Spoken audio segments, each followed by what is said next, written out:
ಬೇಕೇ ಬೇಕು ನ್ಯಾಯ ಬೇಕು, ಬೇಕೇ ಬೇಕು ನ್ಯಾಯ ಬೇಕು, ವಕೀಲರ ಸಂಘಕ್ಕೆ ಜಯವಾಗಲಿ. ಅಥಣಿ ವಕೀಲರ ಸಂಘನ ಪತ್ರಿಕಾಗೋಷ್ಠಿ.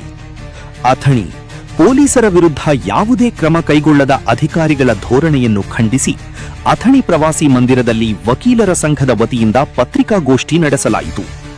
ಇತ್ತೀಚೆಗೆ ವಕೀಲರ ಮೇಲೆ ನಡೆದಿರುವ ಹಲ್ಲೆ ಪ್ರಕರಣದಲ್ಲಿ ಸಂಬಂಧಪಟ್ಟ ಪೊಲೀಸ್ ಸಿಬ್ಬಂದಿ ವಿರುದ್ಧ ಸೂಕ್ತ ಕ್ರಮ ಜರುಗಿಸದಿರುವುದಕ್ಕೆ ವಕೀಲರು ತೀವ್ರ ಆಕ್ರೋಶ ವ್ಯಕ್ತಪಡಿಸಿದರು. ಈ ಸಂದರ್ಭದಲ್ಲಿ ಮಾತನಾಡಿದ ವಕೀಲರ ಸಂಘದ ಪದಾಧಿಕಾರಿಗಳು, ನ್ಯಾಯಾಂಗ ವ್ಯವಸ್ಥೆಯ ಅಂಗವಾಗಿರುವ ವಕೀಲರ ಮೇಲೆ ಹಲ್ಲೆ ನಡೆದಿರುವುದು ಖಂಡನೀಯ. ತಪ್ಪಿತಸ್ಥರ ವಿರುದ್ಧ ಕೂಡಲೇ ಕಾನೂನು ಕ್ರಮ ಕೈಗೊಳ್ಳಬೇಕು ಎಂದು ಆಗ್ರಹಿಸಿದರು. ಅಲ್ಲದೆ ನ್ಯಾಯ ದೊರೆಯದಿದ್ದಲ್ಲಿ ಹಾಗೂ ಅಧಿಕಾರಿಗಳು ನಿರ್ಲಕ್ಷ್ಯ ಮುಂದುವರಿಸಿದರೆ ಜಿಲ್ಲಾ ಪೊಲೀಸ್ ವರಿಷ್ಠಾಧಿಕಾರಿ ಎಸ್ಪಿ ಕಚೇರಿ ಎದುರು ಬೃಹತ್ ಪ್ರತಿಭಟನೆ ನಡೆಸುವುದಾಗಿ ಎಚ್ಚರಿಕೆ ನೀಡಿದರು. ಪತ್ರಿಕಾಗೋಷ್ಠಿಯಲ್ಲಿ ವಕೀಲರ ಸಂಘದ ಅಧ್ಯಕ್ಷರು, ಪದಾಧಿಕಾರಿಗಳು ಹಾಗೂ ಹಲವಾರು ವಕೀಲರು ಉಪಸ್ಥಿತರಿದ್ದರು.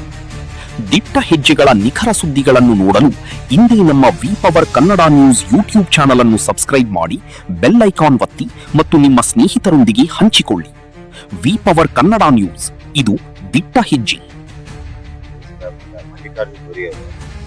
ಅವ್ರ ಊರಾಗ ಇನ್ನೊಂದು ಇನ್ಸಿಡೆಂಟ್ ಆದಾಗ PSI ಸಾಹೇಬರು ಮತ್ತು ಬೇರೆಗಳೆಲ್ಲ ಕೂಡಿ ಎಲ್ಲ ಹಲ್ಲೆ ಮಾಡಿದ್ದಾರೆ. ಬೇಕೇ ಬೇಕು ನ್ಯಾಯ ಬೇಕು, ಬೇಕೇ ಬೇಕು ನ್ಯಾಯ ಬೇಕು, ವಕೀಲರ ಸಂಘಕ್ಕೆ ಜಯವಾಗಲಿ.